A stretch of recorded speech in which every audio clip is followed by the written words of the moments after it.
গৃহ ৰাজ্যতে বিশ্বকাপত জিলিকি উঠা খেলুৱৈক সন্মান দিবলৈ পাহৰি গ'ল ক্ৰীড়া মন্ত্ৰীয়ে। নমস্কাৰ বন্ধু বান্ধৱীসকল, স্বাগতম জনাইছোঁ মোৰ নতুন এটা ভিডিঅ'ৰ মাজেৰে। আৰু আপোনালোকে ইতিমধ্যে সেই ভাল খবৰটো চাগে পাই গ'ল নহয়নে? উমা চেত্ৰী আৰু তেওঁ আহি যেতিয়া বিমানবন্দৰত উপস্থিত হৈছিল, তেওঁক আদৰণি জনোৱা মানুহ কোনোৱেই নাছিল, কাৰণ বিজেপিয়ে পাহৰিয়ে গ'ল আৰু বিশেষতে ক্ৰীড়া মন্ত্ৰীয়ে পাহৰিয়ে গ'ল। আৰু এইখিনিতে আপোনালোকক ক'ব লাগিব, ক্ৰীড়া মন্ত্ৰী কোন বুলি সুধিলে আজিকালি কোনেও ক'বই নোৱাৰে, কাৰণ ক্ৰীড়া মন্ত্ৰীৰ কোনো কামেই নাই। গতিকে তাৰ পিছতে গম পাইছোঁ ক্ৰীড়া মন্ত্ৰী বোলে নন্দিতা গাৰ্লুচা। এইগৰাকীয়ে জানো মাজতে হোৱা নাছিলে, মানে 2 নম্বৰী কৰি কুঁৱে বায়ে যে টকা ঘটিছিলে, এইজনীয়ে জানো নহয়। এতিয়াহে গম পাইছোঁ যে তেৱেই হ'ল নন্দিতা গাৰ্লুচা। আৰু লাষ্টত লাজ পাই পেলাই কি কৰিছে, উমা চেত্ৰী ঘৰত গৈ পেলাই তেওঁ থিয় হৈছেগৈ। গতিকে বন্ধু বান্ধৱীসকল, কেনেকুৱা থাৰ্ড ক্লাছ চাই লওক আপোনালোকে। আৰু ইহঁতে কিন্তু কি ক'ম, আৰু এইবিলাক থাৰ্ড ক্লাছ কিছুমান জেগাত য'ত নেকি যাব নালাগে সেইবিলাক জেগাত কিন্তু যাব পাৰে, আৰু তেওঁলোকে বোলে পাহৰিয়ে গ'ল। দেখিছোঁ সেই দিলীপ শইকীয়াই চাফাই দিছিলে, আমি গমেই নাপাওঁ বোলে। চাওকচোন কেনেকুৱা চলি আছে। আৰু এইবিলাক দায়িত্ব থাকিব লাগে আচলতে ক্ৰীড়া মন্ত্ৰী, নহয় জানো? কিন্তু নাই, মুখ্যমন্ত্ৰীক গাত এইটো সময়ত যদি দুখ দিওঁ সেইটো কিন্তু একদম ভুল হ'ব। একে সঁচা কথা কৈছোঁ, সকলো ক্ষেত্ৰতে মুখ্যমন্ত্ৰীক দুখ দিলেও নহ'ব।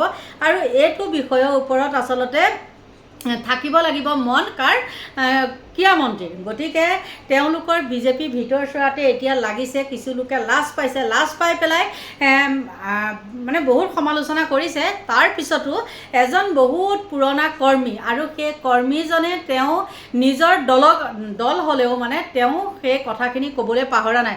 গতিকে সেই যুৱকজনক বহুত বহুত ধন্যবাদ দিছোঁ। গতিকে সৎ সাহস আছে, সেই যুৱকজনৰ ভিডিঅ' মই আগতেও বনাওঁ। গতিকে তেওঁ কি লিখিছে জানেনে? তেওঁ নিজৰ ফেচবুক পেজত লিখিছে, এজনে কয় মই গমেই নাপাওঁ, আনজনে কয় আমি গম নাপাওঁ। আৰে খবৰ ল'লেহে গম পাবি কেতিয়া আহিব। তাৰ উমা চেত্ৰীক লৈ কাৰো একো গুৰুত্বই নাই যেন ওলাই পৰিল। কেৱল সংবাদ মাধ্যমৰহে হৈ থাকিলগৈ বিমানবন্দৰত। ক্ৰীড়া বিভাগৰ দায়িত্ব আছিল খবৰ লৈ সুন্দৰকৈ বিমানবন্দৰত আদৰি ল'ব পৰাকৈ পৰিকল্পনা কৰা। সুন্দৰ কথা লিখিছে। নিজৰ দুখখিনি হ'লে উপলব্ধি কৰিব পৰা নাই, কিন্তু গম নাপাওঁ কৈ সকলোৱে নিজৰ সদিচ্ছাৰ অভাৱ সেই যে কথা এতিয়াও স্পষ্টকৈ এৰি দিছে। আৰু ACA মানিলোঁ, কিন্তু BCCI সচিবৰ গৃহ ৰাজ্যতে বিশ্বকাপত উজলি উঠা খেলুৱৈক ৰাজকীয় আদৰণিত নজনালে আপোনালোকে। মন্ত্ৰী বাইদেউৰ কথা কি ক'ম, বেয়া পালেও ক'ম। কেৱল মহিলাৰ কোটাত মন্ত্ৰী হ'লেই নহ'ব, সুবিধা পাওঁতে খেলুৱৈসকলৰ বাবে অলপ কিবা এটা কৰক। নামত মন্ত্ৰী হৈ কি লাভ?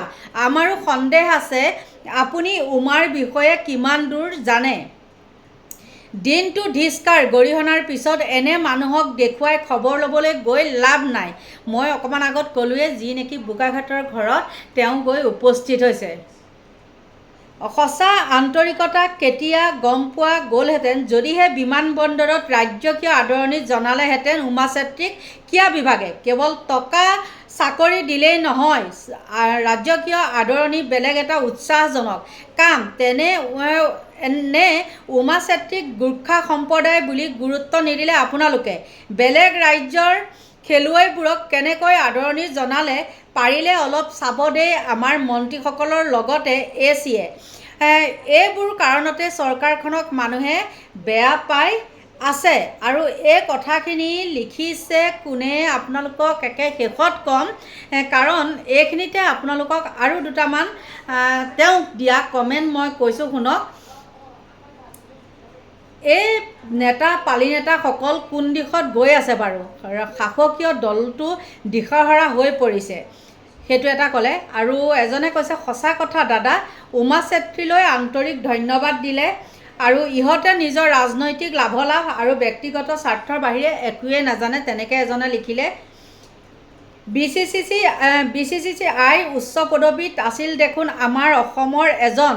তেওঁ কি খালী পিছফালে বহি চকী গৰম কৰি থকা নহয় নেকি? কেৱল খালী চকী পূৰণ কৰিবলৈহে যে এই পদবী। এতিয়া গম পালেনে উমা চেত্ৰীক কি কৰিলে আৰু এইবিলাককে মানে কিছুমান কোটাত পাইছিলে তেওঁ আচলতে নন্দিতা গাৰ্লুচাই কোটাত তেওঁ ক্ৰীড়া মন্ত্ৰী পাইছিলে আৰু সঁচা কথা ক'বলৈ গ'লে এতিয়া ল'ৰা ছোৱালীয়ে গমেই নাপায় আগতেতো নহয় আমি পাইছিলোঁ বা ক্ৰীড়া মন্ত্ৰী কোন আমুক কোন গৃহমন্ত্ৰী কোন হয়নে নহয় কিন্তু এতিয়া এইবিলাক নাহে নেকি বাৰু আৰু জানিবনো ক'ৰ পৰা এইবিলাক একো হেৰিয়ে নাই কোন শিক্ষামন্ত্ৰী কোন কি সেয়াও গম নাপাব আমাৰ ল'ৰা ছোৱালীয়ে শিক্ষামন্ত্ৰী কোন সেইটোও গম নাপাব এনে নামত এজন শিক্ষামন্ত্ৰী হৈ আছে এতিয়া ক্ৰীড়ামন্ত্ৰীৰ পৰা শিক্ষামন্ত্ৰীলৈ আহি গ'লে দেই শিক্ষামন্ত্ৰী হৈ আছে কিন্তু সকলোখিনি কাম আকৌ আমাৰ মুখ্যমন্ত্ৰীয়েহে কৰে বন্ধু বান্ধৱীসকল এয়াই আছিল মোৰ ক'বলগীয়া আৰু বহুত বেয়া লাগিছে আৰু মোৰ ফালৰ পৰা সেই উমা চেত্ৰীলৈ বহুত বহুত ধন্যবাদ জনাইছোঁ তেওঁ ভৱিষ্যত উজ্জ্বল কামনা কৰিছোঁ আৰু লগতে মোৰ ভিডিঅ'টো ইমানতে সামৰণি মাৰিছোঁ বাই বাই